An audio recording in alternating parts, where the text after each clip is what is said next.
man, shout out to you on that intro, man. That intro jamming. But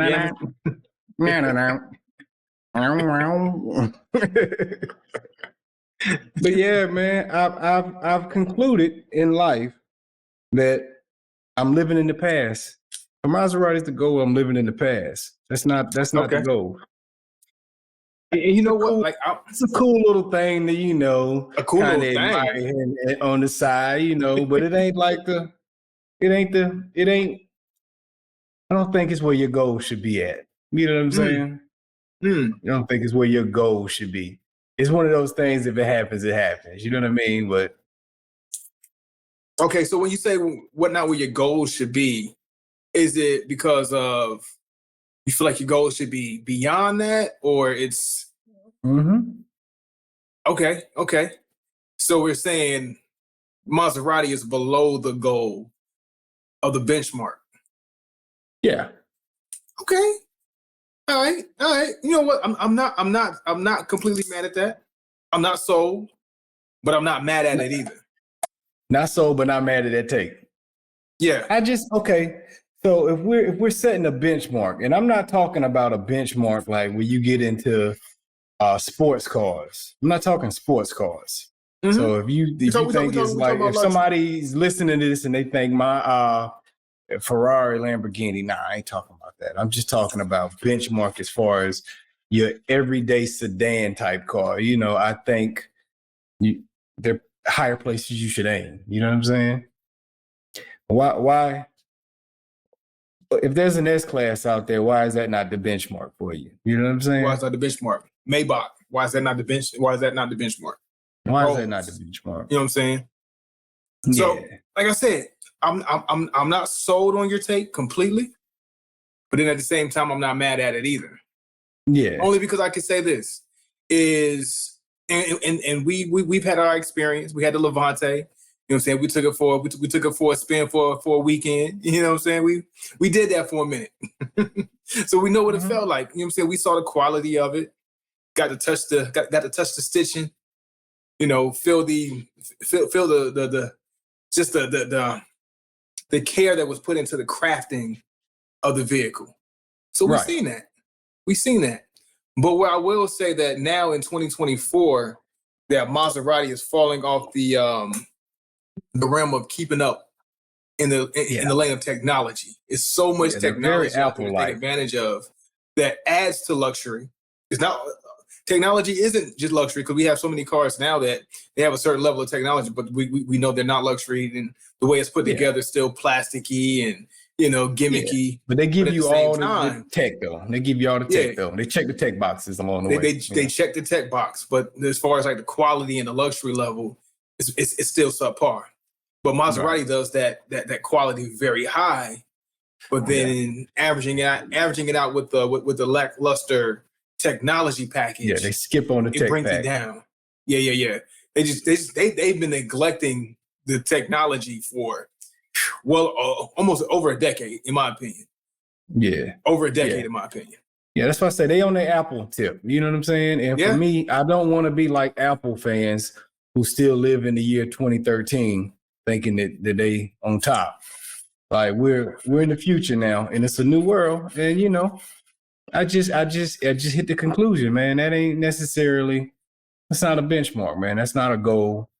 That's not a place you should be. If you're aspiring for the top cars, it's not it. It ain't it. It ain't it. Do you still? I'm dropping it off the list. It's a stepping stone on the way to, or something that you skip over? It's a step you skip over. Now that's another layer to unpack. Do you skip over that step, or do you still hit that step and say, "Okay, I'm here, but I'm still trying to go there"? Depends on how what direction life goes. So if you do double your income 1 year, you skip it. You skip that step. Okay. If you gradually still working your way up, level by level, rung by rung on the ladder, maybe you stop and take that. You know what I'm saying? Just depending on.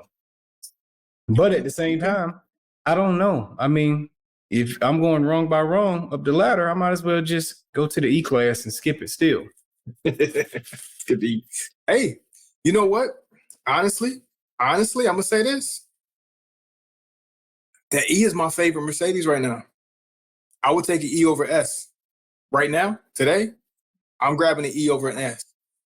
Really? I feel like it looks slick. It looks slicker on the road. The interior looks slick to me. Yeah. If I had enough money to get one or the other, I'm grabbing the E class just off of the vibe. Is it because that body's too big on the S and the E is like that perfect size? No, that too. I'm gonna say that does play a part. That I do like the size better too, as far as like just hitting that perfect sweet spot. As far as you know, what I'm saying how I feel like it would handle with the size I prefer. I do prefer a smaller vehicle versus those who want those big body vehicles or granddaddy size sedans or whatever. I don't need all of that. So for me, the Phantom looking like a bulldog coming down the street just ain't your thing. You like, I don't need the Great Dane car. Like, I don't need that. I don't need that. But to me, it looks slicker, looks more sleek, and then the interior grabs me more too. I just feel like it just has the perfect vibe for me. It's give me that new E350. Them bad boys are nice on the road. I always liked the definitely E, have turned my head a few times. The E was always one of my favorite ones, but it was because I like the interior. But I actually like the exterior on some of the other bodies a little bit more than the E. So I'm glad that they found that balance with the E. You know what I'm saying? To me, they found it. They found the perfect exterior to match the perfect interior, and it's a win. It's a win. It's a win. But yeah, man, I agree. Like as fond as I am with Maserati, and that's always been something that we've always talked about, clamor for, the different types. But I will say that Maserati better be careful, man. Don't fall into that Lexus realm. Yeah, man. Don't do it. They're going to. It's rare now that I see younger people driving them anyway. Every once in a while I see some younger people in it, but for the most part, you see like an older gentleman driving it for the most part. So times are changing. Which I never minded that. That was cool with me, but you're gonna lose young people if you don't keep up with the tech. You gotta find some balance in it. I get putting the focus on quality in other places, and a certain type of individual respects that, but at the same time, you gotta have balance. And I gotta give a shout out and a nod to BMW. They have been putting the work. I'm still not leaning towards BMW as one of my benchmarks by no means, but I can acknowledge that they've been putting the work in the technology realm. They're keeping the quality there, making sure that their vehicles can still perform, like they're still performance vehicles, and now they're up in the ante with the technology. Still not enough to win me, but enough for me to acknowledge. I'll acknowledge. Which always was their weak spot to me. It was. I thought they had nice looking, the body and the outside, that frame. I thought BMW but the interiors were always boring to me. That's it. The interior was boring, which is the knock we're now saying on Maserati, but BMW stepping that up. And, hey man, maybe that could have something to do with them, owning Rolls Royce now, you know what I'm saying, and buying them out and partnering with these companies now. All right, let's start combining these features. But shout out to them, man. They're improving. Yeah, I'll give credit where credit's due. I can't wait to see you in one, brother. I like to think matter of time. Can't wait to see you in one. It's a matter of time. As soon as you hit that middle-aged... As a passenger. No, not a passenger. When you're going to hit this middle-age, midlife crisis moment, and you're going to want performance, you're going to go get you a BMW, and I can't wait for the day. No, if I want performance, I'm going to get an AMG. I'm going to keep a Mercedes. I'm just getting AMG. That's all. Right. That's it. Problem solved. All right. Cool. Problem solved. Yeah, man. What's in your hand, brother? What's in your hand? It looked like we both smoking gold today. Gold bands all around. Me personally, I have the H. Upmann 180th anniversary. Ooh, well, that's a long time. That's a lot of history. It's a lot of history. And I will say that this. I would have been a slave 180 years ago, brother. And yeah. And yeah, which I would like to know the history. I mean, like maybe while we're discussing, I'll see if I can find some quick history on this whole 180th, because it has to be some kind of history behind it. I'm pretty sure somebody's granddaddy from back in the day was picking this tobacco for H. Upmann. You know what I'm saying? Yeah, man. That's a lot. I didn't know they'd been out that long, man. 180th anniversary. God, 180th. Jesus. 180th. So, like, real quick, it is Nicaraguan. I believe through and through, if I'm not mistaken. Let me pull it back up. Yep, through and through. Wrapper, origin, binder, filler, all Nicaraguan. Okay. Yeah. So marks the 180th birthday of H. Upmann brand. Cool. 180. Well, me this week, I got Rocky Patel. Good old Rocky, Mr. Patel. Mm-hmm. And I got his gold label. I'll just hold this up right there. Bam. Rocky, yeah, you got one. I've been interested. I've been actually trying to find that one. I've been looking for it. I've been interested in it. I've been trying to find it. And I have not yet landed in its graces. So I'm glad you got it. I found it. I walked by it. I ignored it. Yeah, you ignored it. I saw it. I was not going to buy it. Yeah. Okay. So what made you double back then? I guess I was looking confused or still eyeing what I wanted to get. And Garcon was with me and he was like, "You ain't going to get the gold label?" Ooh. He was like, "It just came out. You ain't going to get the gold label?" So he called you. I saw it, man. I said, I saw it, man. I didn't. He's like, "Yeah, man, it's pretty good, man. It's pretty good. You sure?" I said, "Grab it, man. Grab it, Garcon. Chop. He grabbed it. He put in one of those trays for you? He put it in the tray for me. He had a tray for you. Okay. Yeah, he put it in the tray. Quality service. Yeah. So come on, Garcon, to the register. And then we checked out. I don't even want to talk, but we only got to converse about it. Just go ahead and check me out. Yeah, man. So he didn't give me no more information other than he enjoyed it. And I'm happy I got it. Right now it's got an amazing draw on it, a good aroma coming off the smoke. It is very light and creamy at this point in time with a subtle little spice, which sounds crazy to have some creaminess and a lightness, but it's got some spice in the mix with it. And I don't have the specs on it, but it does say on the back of the band here, it says Nicaragua. So there you go. I'm assuming that's through and through.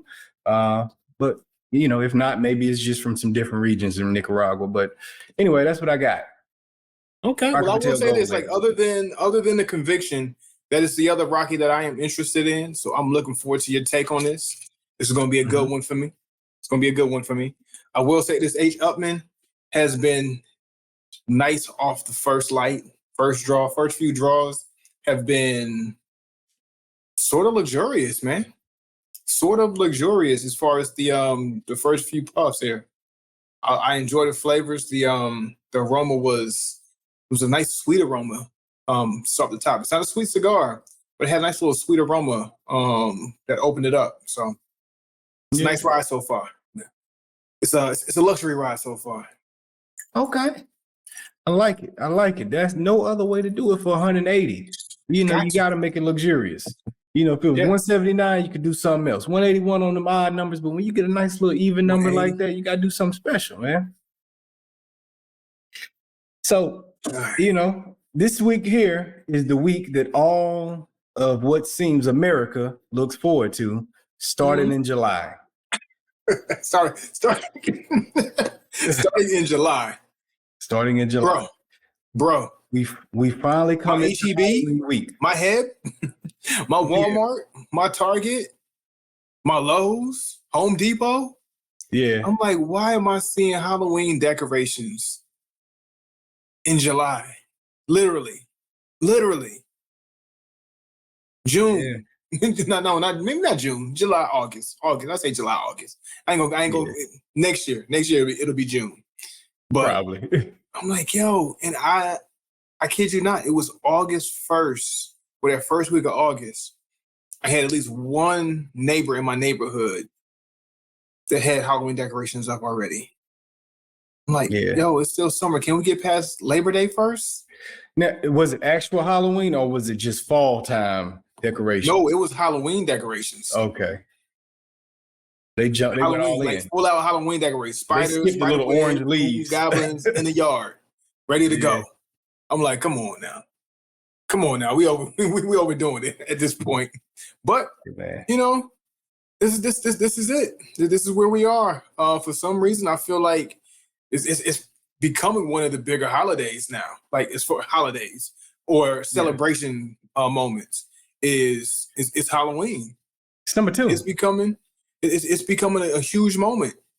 You know, I wouldn't be shocked at some point schools start giving a day off for Halloween. You know what I'm saying? Right. No work for Halloween. Some places cut out early from what I've heard. You know, for real. Some do. Because they're like, okay, you're gonna take your kids out, whatever. We're gonna cut y'all out early. You know what I mean? Yeah. You can try to get y'all home so you can spend time with your families. I'm like, it's Halloween. Is it that deep? Yeah, it's become that deep, man. It is that holiday. It's number 2 in my opinion. Is it number 2 in terms of popularity? It's still after Christmas. I still think Christmas is still number 1, but it's becoming close, man. It's getting close. It's getting there. You know what I'm saying? Thanksgiving. The poor Thanksgiving is forgotten about. Like, oh no, Thanksgiving. As soon as Halloween is over, Christmas decorations are already out. My Walmart literally had Halloween on one side and Christmas on the other side. Yeah. You know what I'm saying? Skip all the fall decorations.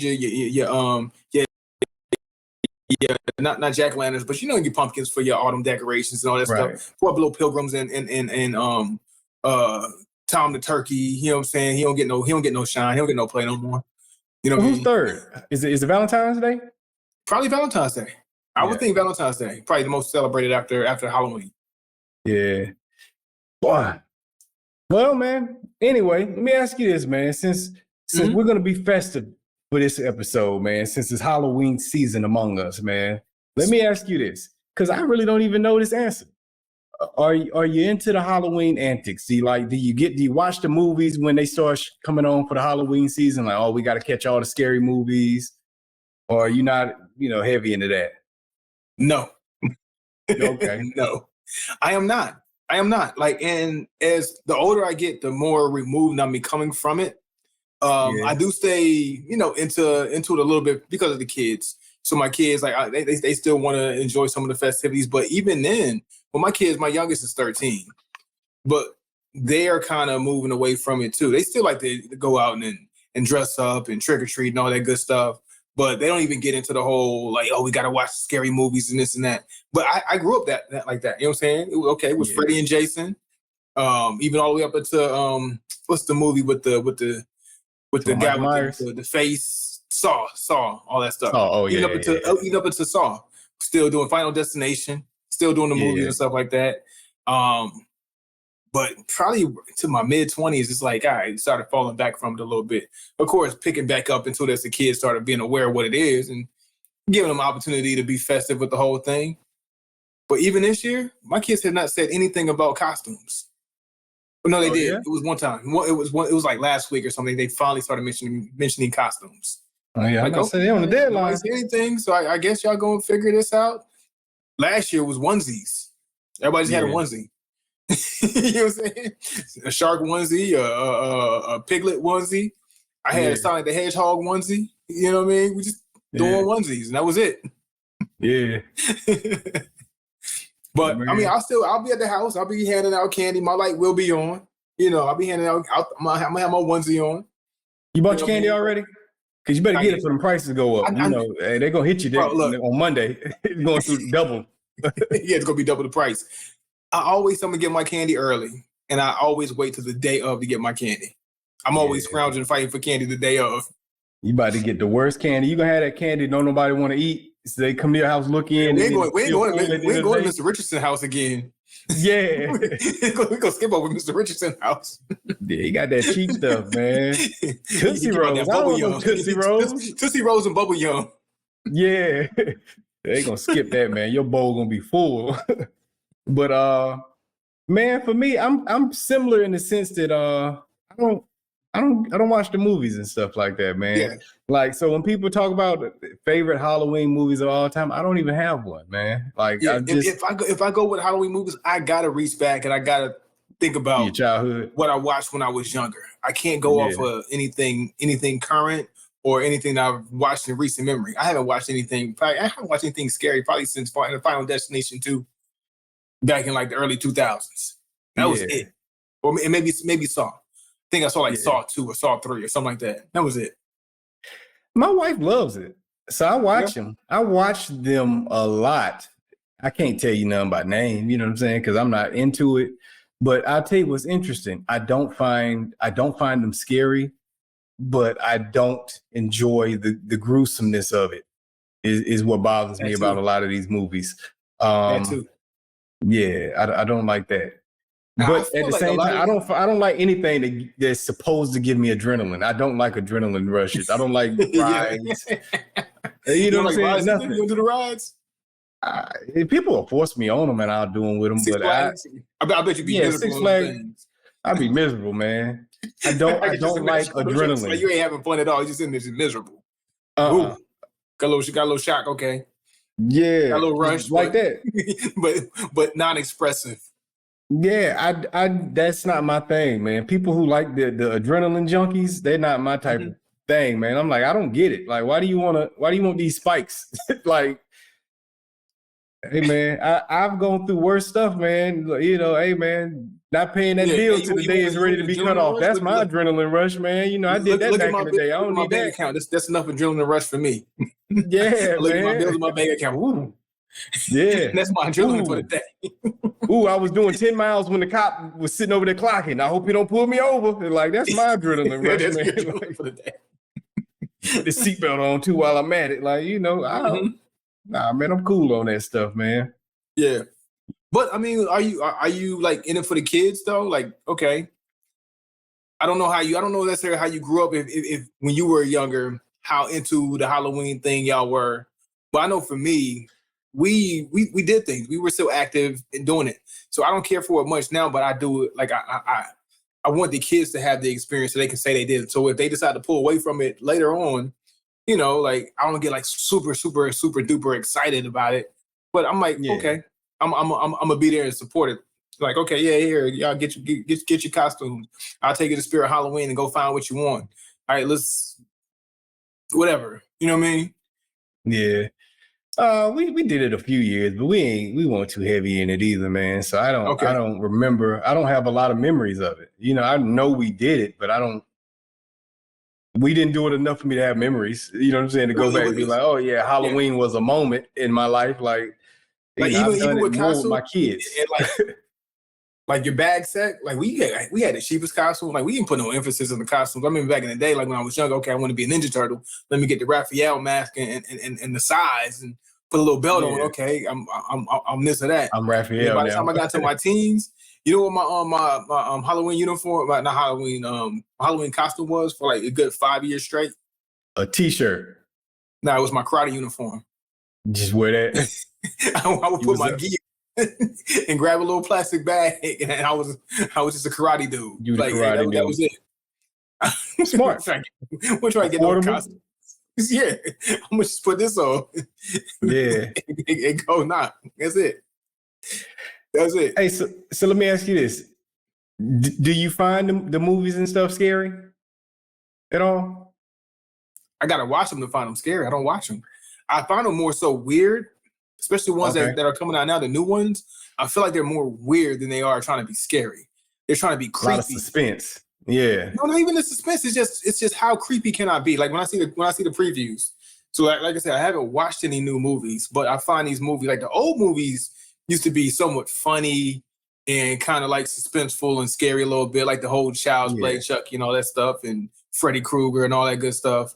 But now the ones that come out now, it feels like they're trying to be creepy and supernatural and all this stuff I don't want no parts of it.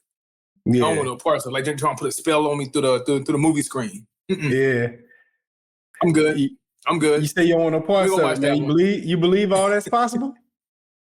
I do. Yeah. I believe that there's spirits can come through mediums. Okay. It's possible. I strongly believe in the spiritual world, you know, as a believer in God, a Christian, and someone who definitely takes spirituality very seriously. I can't take one side without the other. I can't sit here and believe in God and not believe there's an opposite side of it too. Yeah. So with that, like I You definitely don't take no chances with it. ain't taking no chances. Nope. Ain't taking no chances. You can keep it. But it's the thing, like these movies now, they're not as like, I guess, fun loving as the ones back in the day seemed. As even as real as it seemed now, like especially go back, you watch some of these movies, like, yo, that was you know what I'm saying? That was cheesy. Hokey. You know what I'm saying? Yeah. Yeah, you get the cheesiness out of it now, but now they doing way too much to where it just feels like, yo, they getting too deep into the supernatural, they getting too deep into the spiritual realm for me to want to indulge in whatever it is they're putting on this movie screen. Okay. So I got a question for you. You say you believe in it. Have you ever seen anything weird? Anything weird? Yeah. Supernatural. You ever seen a ghost? Felt like you was around something, felt like something was with you, with no proof something was with you? Yeah. I gotta honestly say, yeah. Like I feel like I felt a presence of something somewhere in some ways, you know, that I felt like I had to, you know what I'm saying, make sure I pulled away from. So yeah, I can definitely say yeah. Okay. I have seen 2 ghosts in my life, a shadow, and I've also felt that I was not alone at various times in my life. Yeah. Yeah. I feel like we had this conversation years back. Like in college or something like I don't know. It might have been in college. Well, if it was in college, I only had seen 1 ghost at that point. Okay. I saw one in high school.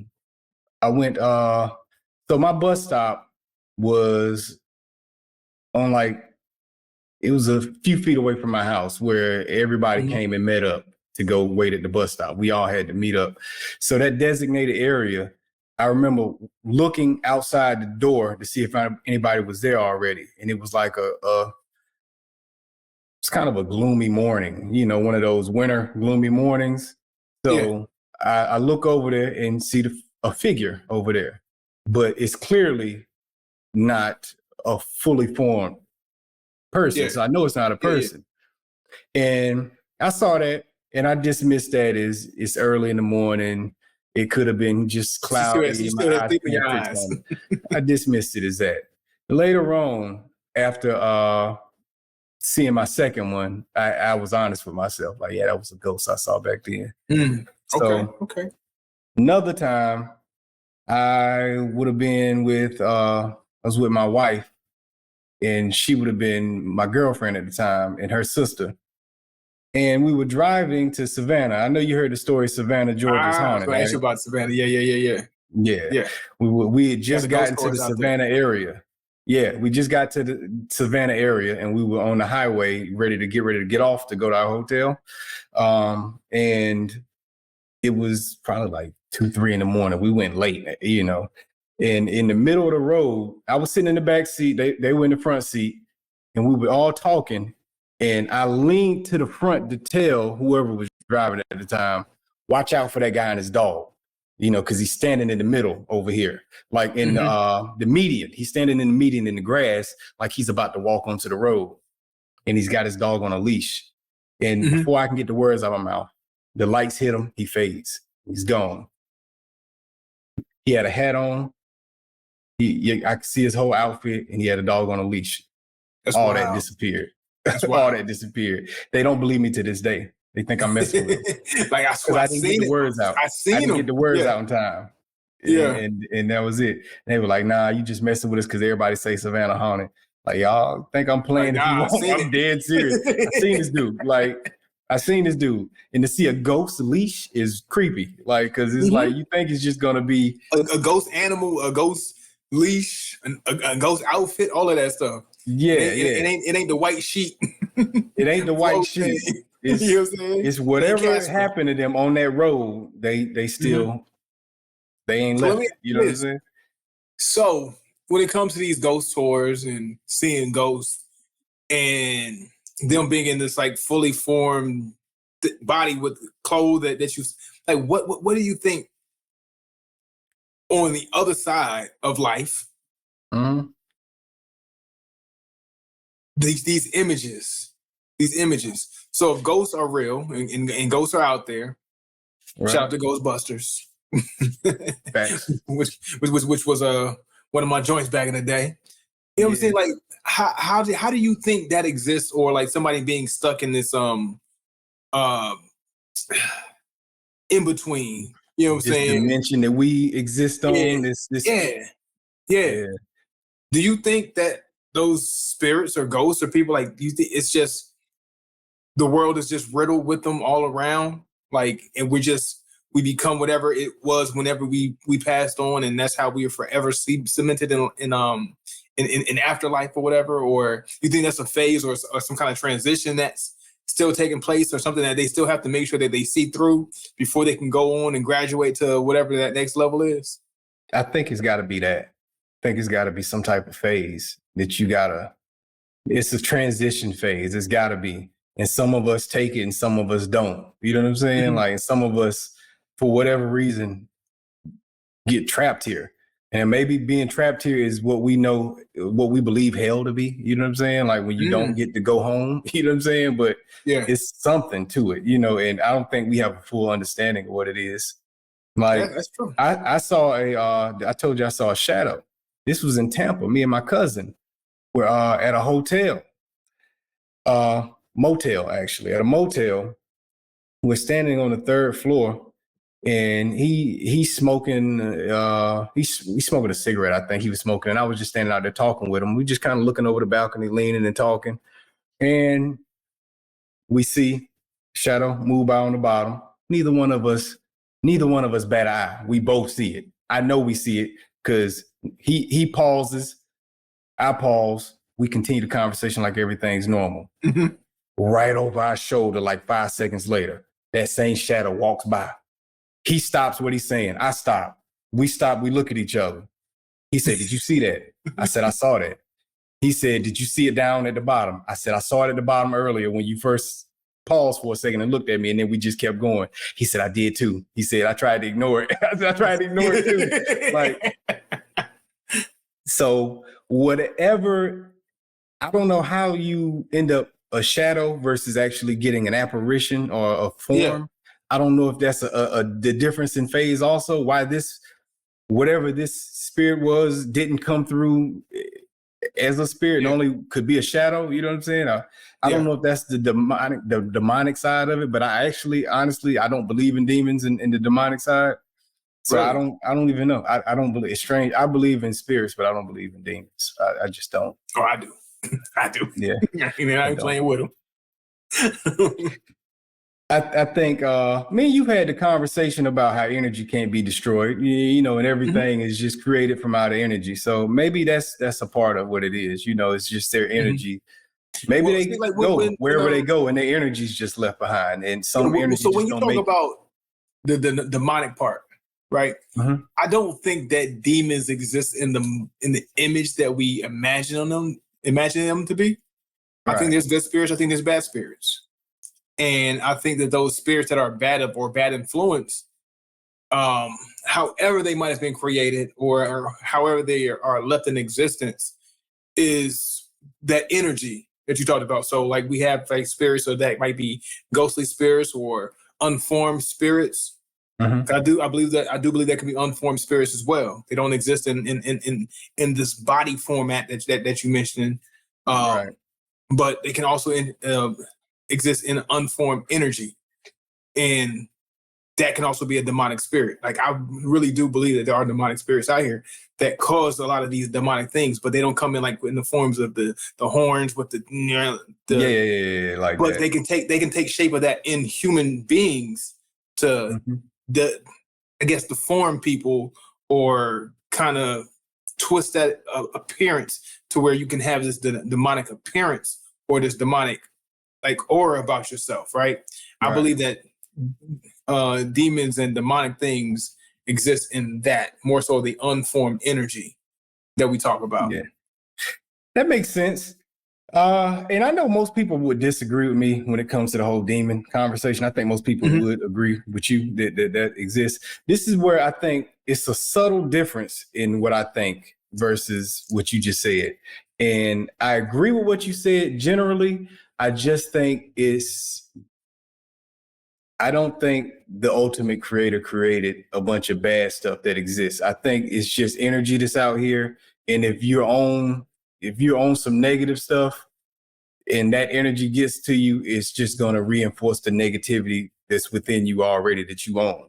But I don't think it's necessarily that it's these things that are their whole purpose is to do bad. I don't think that. You know what I'm saying? I think there is. I don't. I think like when you talk about the idea of legions, because like if I am say I pass on and I was this negative bad person or whatever criteria that people believe people will go to hell for, right? And now I'm being tormented for eternity. Misery always loves company in the humanist form, right?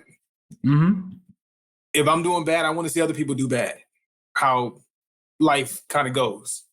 Right. So if you're trapped in this space of negative energy, why wouldn't it be beyond the idea of there could be something that could have passed on into this energy field that wants to draw that energy too out of somebody else, because I need more of that negative energy to join me in what I'm dealing with and going through. If it can exist in the humanistic mindset and the humanistic interaction, why not? Why wouldn't it be able to exist on the spiritual side as well? Always a possibility. I don't, ultimately, I don't know. So nothing. not that, so you know not what I'm that saying? creator So or God created that energy, but that energy became manifested because God gave us the ability to have the ability to choose our ultimate fate. Yeah, like a free will. And then the fate that I fall into, that this is me. So now guess what? I want to do bad. Yeah. Constantly. Because there's people in this world who want to do bad, who want to kill people, who want to mass murder, or people who want to just diminish character or lie on people or steal from people without cause of doing any good or any benefit to anybody else other than the selfishness of themselves. So why couldn't that exist in the spiritual side? It just don't, and to my opinion, it just doesn't exist in the image that we portray or think. Just like I don't think that God or Jesus exists in the image that people try to portray or whatever. My daughter was asking me about the image of angels one time, and I had to try to go through this idea of explaining that angels might exist in different forms, not necessarily in the form that we think of a man with these wings or this little midget with wings or whatever, and that's the angel with his flowy whatever. Like it could, one thing we don't know. Truthfully, an angel probably would be terrifying to us if we actually saw one. In real life. It probably not what we traditionally think. This is an angel. Oh, this is such a beautiful thing. If we saw an angel, we'd be like, whoa, what is that? You know what I'm saying? Stay away from me. You probably would be like, stay away from me, because our human mind can't wrap it around nothing aside from what we look like. So if it don't come looking like us, we're going to be scared of it more than likely. So, Just think about a person who don't look like how you think they should look. Some kind of person with some, I'm saying either natural or went through some kind of situation that made them deformed, right? And they have some kind of deformity, handicap or something. You look at them like, whoa, why he look like that? You know what I'm saying? Right. And we can look at a person who went through an event that made them deformed, or they were born with some kind of birth defects, and this is an actual human being who has all the same interior design that we have. Yeah. And they have this different outward appearance, and we kind of pause. Imagine how we would if we saw an angel, which would technically be an alien being to us. It's not gonna look like us in whatever form it actually looked like, unless an angel. That's a good burn. Unless an angel wanted to take our form, which I'm sure they would have the ability to do. You know what I'm saying? But so I agree with you, man. It's all interesting. It's all subjective. None of us really know. Everything is just an idea, honestly. It's just an idea. And we just got to go off of the information that we can try to drum up in our rationale. Some of our rationale may be far left than the other. One might be far right than the other. One might be straight down and kind of incorporate all the ideas of all the others, but when it comes down to it, nobody really knows. We don't really know. Yeah, you just guessing. And my take could just be a take from the point of view of I choose to believe what I want to believe of my reality. You know how we talked about we all view the world in our own way. You know what I'm saying? Like we talked about that a few weeks back when we were saying we all can have the same experience, but we all view it differently. And your mindset shapes, your experience. But it could just be my point of view of trying to shape my experience how I want it. Maybe I don't believe in demons because I don't want to have to experience a demon. You know what I'm saying? So it could be selfishly me just blocking that out. But I mean, we don't know. So how do you feel about people who say they had they experienced death and they seen near death side and came back? Do you think that's a real thing? I think it is, man. I think it is just because there's too many people having similar experiences and being able to say that they witnessed what happened in the operating room while they were supposed to be unconscious and stuff. Yeah. I think it's something to it. Now, I don't know if they seeing heaven per se or what they're seeing. Or seeing God, or they went to hell and this, that. I don't know that they're actually having that. You know what I'm saying? So but my mom does tell the story when she was in an accident with my dad. They got in a car accident. And she said she had this out-of-body experience and she was able to see everything for a brief period of time. She could see herself and she could see my dad and she could see the whole scene before coming back too. Like she said, like she's seen everything. And she can kind of give an account of some of the things that happened while she was quote unquote unconscious. Yeah. I believe it. I just don't know if when people say they saw God or saw hell, I don't know if that's what they're seeing. I don't know what the brain is doing, what the soul is experiencing. But I do believe they're seeing like this. Like if somebody's seen the other side and came back, I don't think they would be able to comprehend in logical terms what that was. Yeah. What that was. Yeah. I honestly think that everything outside of what we know in this world, which is even still hard for us to explain, would be too much to explain if you've seen it and you're able to bring that information back. I think it's too far outside of our mind to be able to just process it all. Yeah. Like I would come back, if I had experience, I feel like I would come back speechless, like, I don't know what that was. Well, you know what they all come back and say? The ones who did say they were met by loved ones and went to the light and all this, they all say they didn't want to come back. That's the ironic thing. I watch a lot of those stories, man.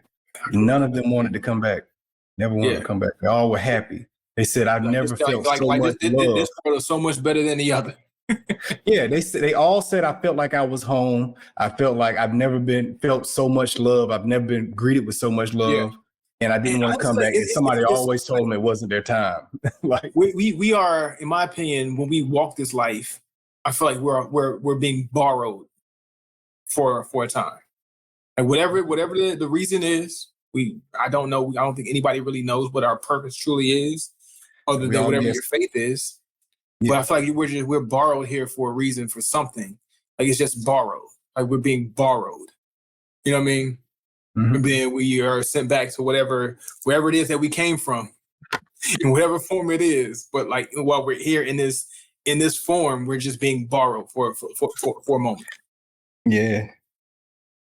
That's a great way to look at it, man. You know, it's definitely a temporary physical experience and probably a eternal spiritual experience. But who knows? You know what I'm saying? Who knows, man?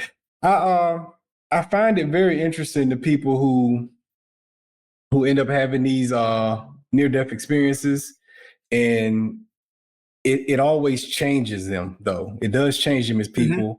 A lot of people who are atheists come back and they now have a spiritual belief. So it's refreshing in a sense that it just don't all go black.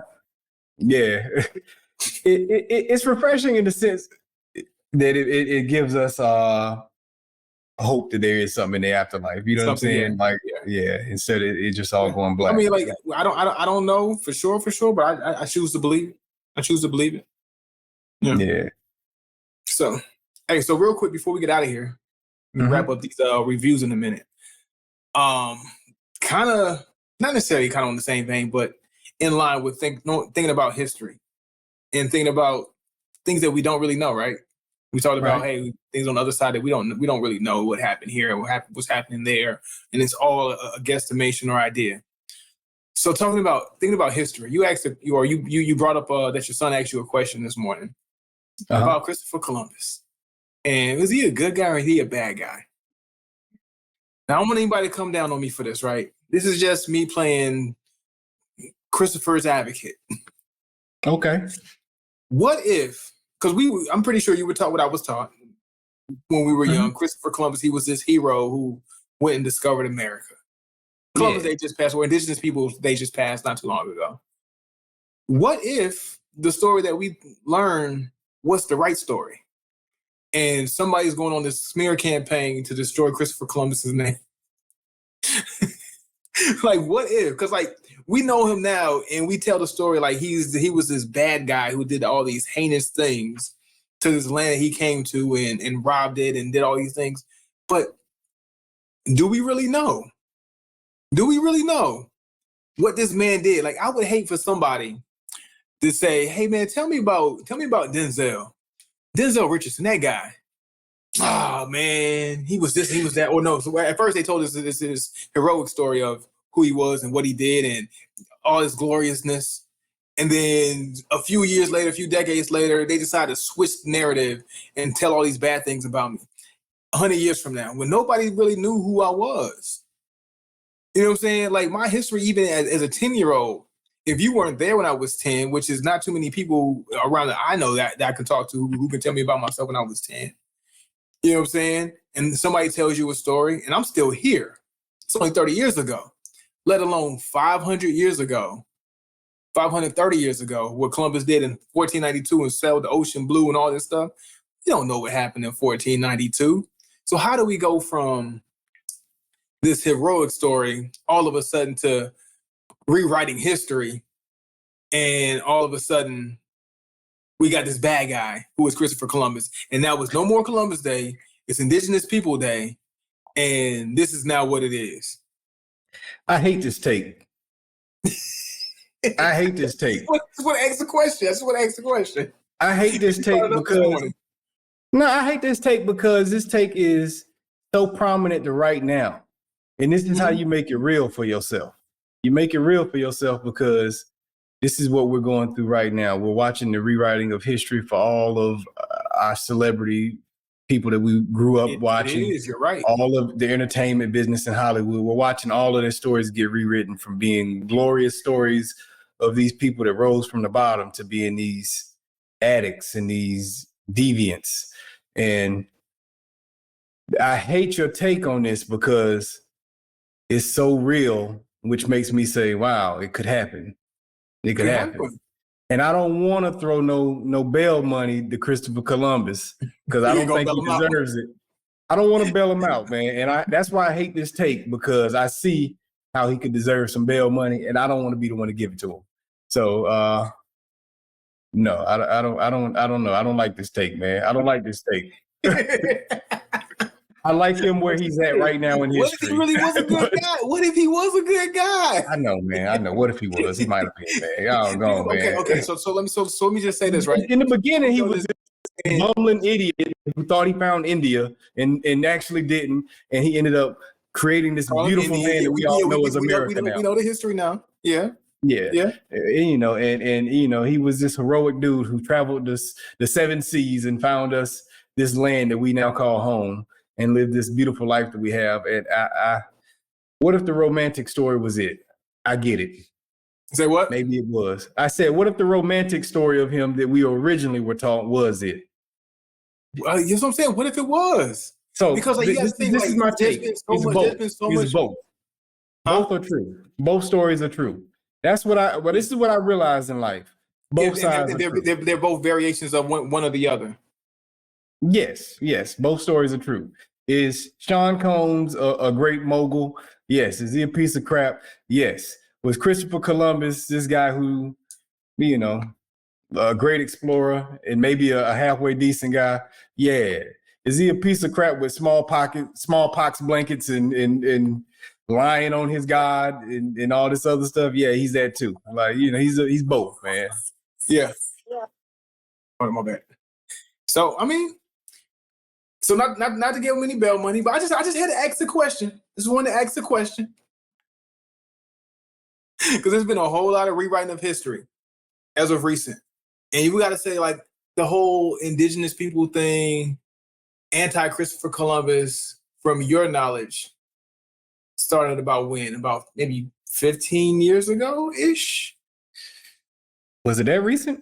It's not been that. It's fairly new. I would have. Yeah, it's fairly new. 10 to 15 years ago, somewhere in there, where we finally was like, hey man, hey dude wasn't like that for real. He was a piece of crap, but he was both. If we being honest, you're forcing my hand to be honest. He probably was both, man. They trying to rewrite. They trying to rewrite Martin Luther King, man. Was Bill Cosby Bill Cosby? Yes, but he was also Bill Cosby. He was both. Like, you know what I'm saying? God, he both, man. He was both. Like, look, he was both. He did something. We all both. I'm a piece of crap behind the scenes, but I'm a also depending on who you talk to. Two people can tell two different stories, 3, 4, 5 different stories about who they were, who you were different about when they encountered you. So Anyway. I had to go there real quick because this is the thought I had this morning after you mentioned that. I was going to text it to you, but I was like, no, I'm gonna save it. Yeah, man. He's likely, man. He's likely as nasty and as mean as they were. But was he good to his Spaniard homies? I'm sure he was good to him, man. I'm sure he won't just tossing people off the boat, and being violent. I'm sure he did some good stuff along the way, Shout out to our. I like this story of him now, though, man. We can keep this one going. Keep it there. You're gonna keep it there. We're gonna rock with this one for now. He had a good 500-year run, man. You know what I'm saying? And looking good, man. He can take about 20 years of looking like a piece of junk to the rest of the world. It's fine. Just hold that. Because 9 times out of 10, you probably deserve that. But see, this is where it gets weird for me, right? Because we can do this to anybody in history. Like you said, we're rewriting Martin Luther King, and did he do these things where you can throw him in his face now? Yeah, he did it. Obviously, he did it. They got it. They were stalking him and recording him, so they got footage of him. They got the freak offs on tape. You know what I'm saying? He did it. You know what I'm saying? Like freak offs. But I ain't want to say that. But that don't take away from who he was also. You know what I'm saying? And like, if we're going to do that, we can go all the way down to George Washington and keep going back. You know what I'm saying? Yeah. We can do that to all of them. Yeah. And that's my thing is, let's keep it fair though. Let's just keep it fair. Because like all those people that's on the dollar, you know what I'm saying, the $100 bill, ain't no telling what Benjamin Franklin was doing outside of trying to discover things. You know what I mean? Yeah, he had his little mixed kids working in the yard, like the rest of them. Yeah. So I mean, let's just keep it. Let's just keep it. Let's keep it fair. Let's keep it fair. And what is fair is honestly too is to kind of bring to light some of these things that we, I guess, have found it to be potentially true. I'm going to say alleged potential because nobody was there. Nobody was there, and there's no hard concrete evidence of some of the things that they say. That's all I'm saying.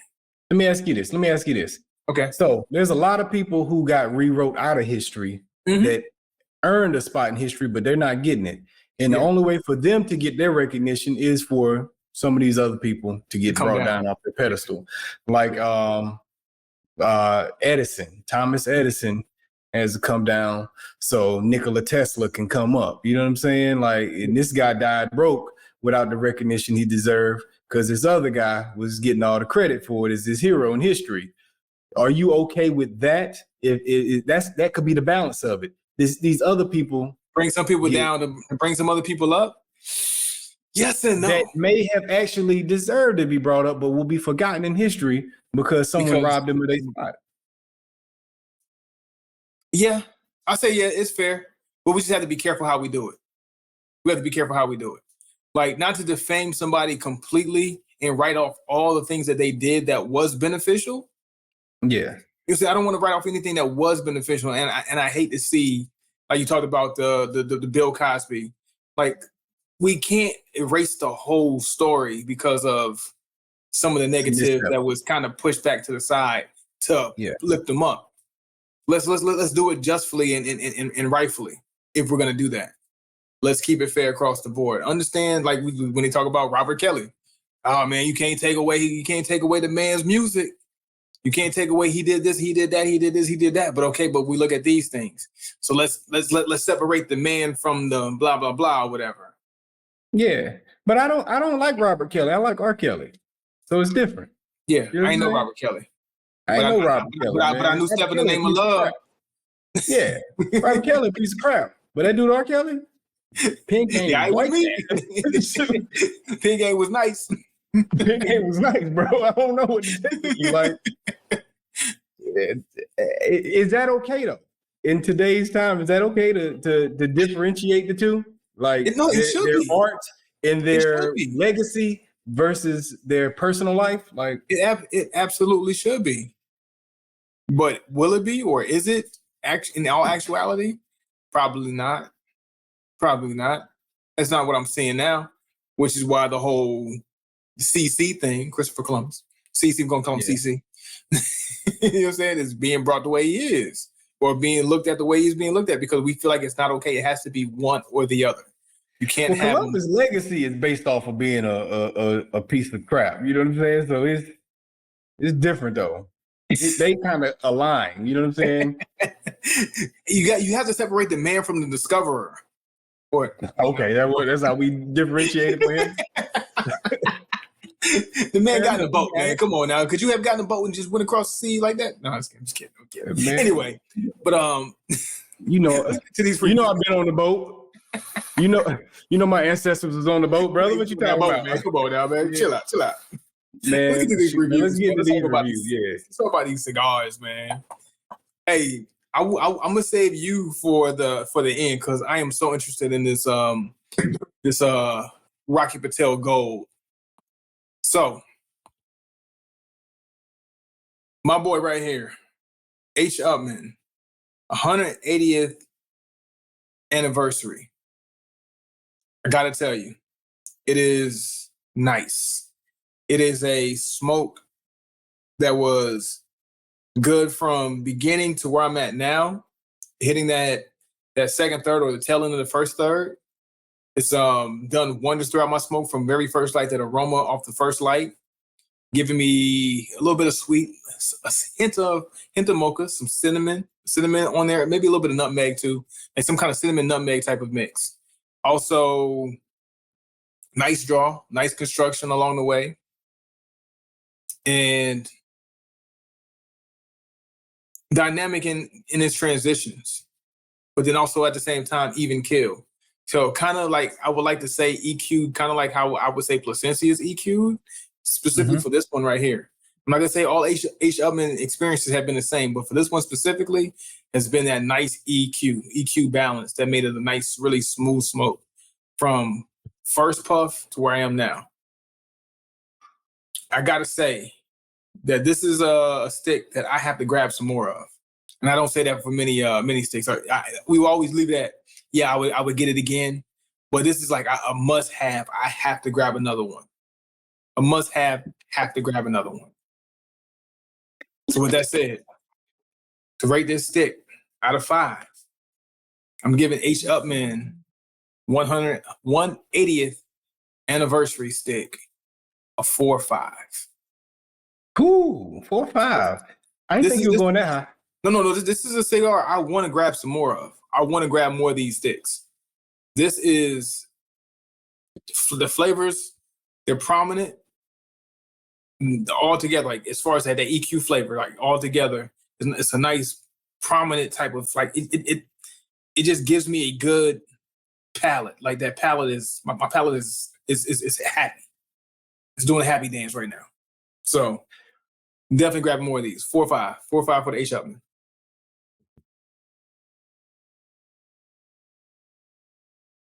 Hey man, I'm gonna rock this little circle here for the end. Yeah. Let's roll with it, because I want to hear.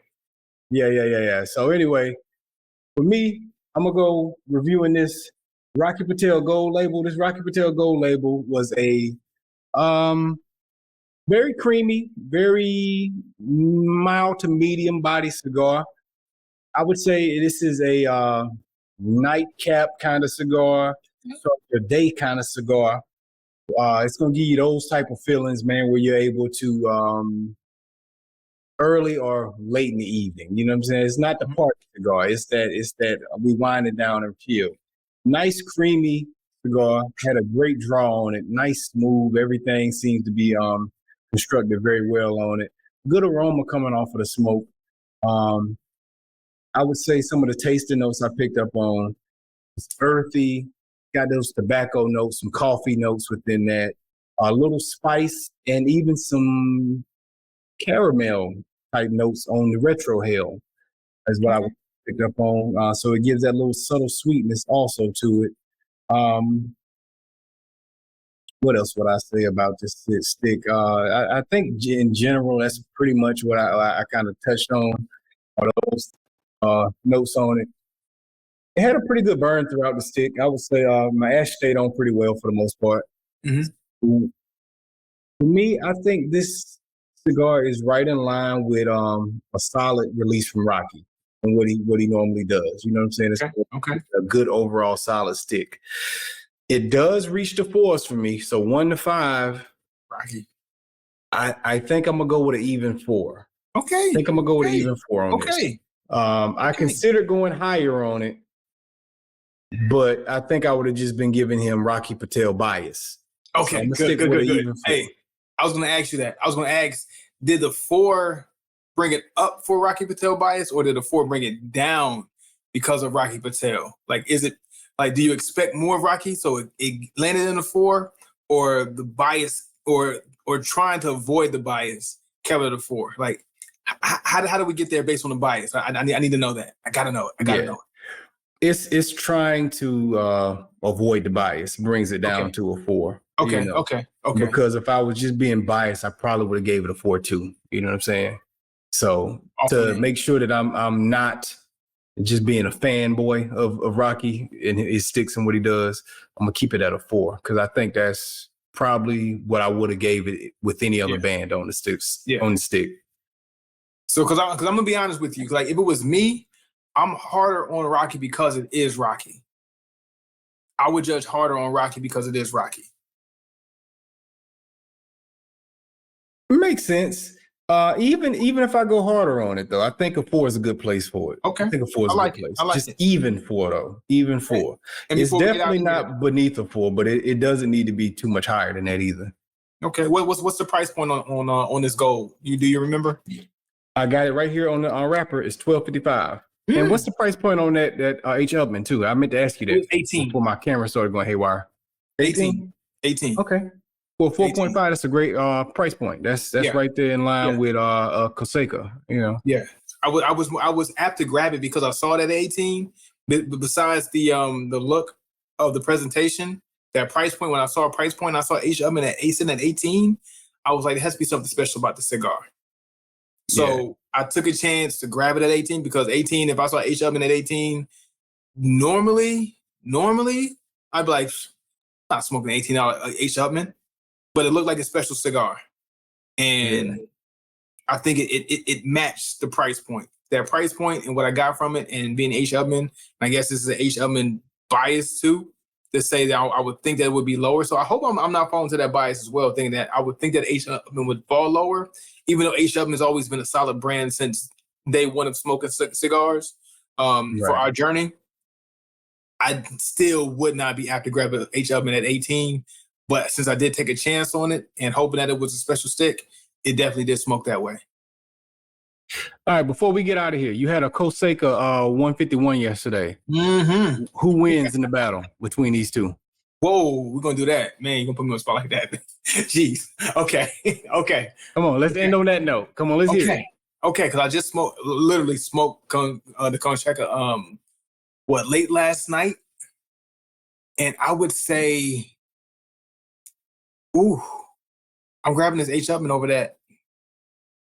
Oh, I would grab the H. Upmann based off of what I'm getting right now. Even though I was in love with that stick last night, I was smoking. I was like, man, this is a good stick.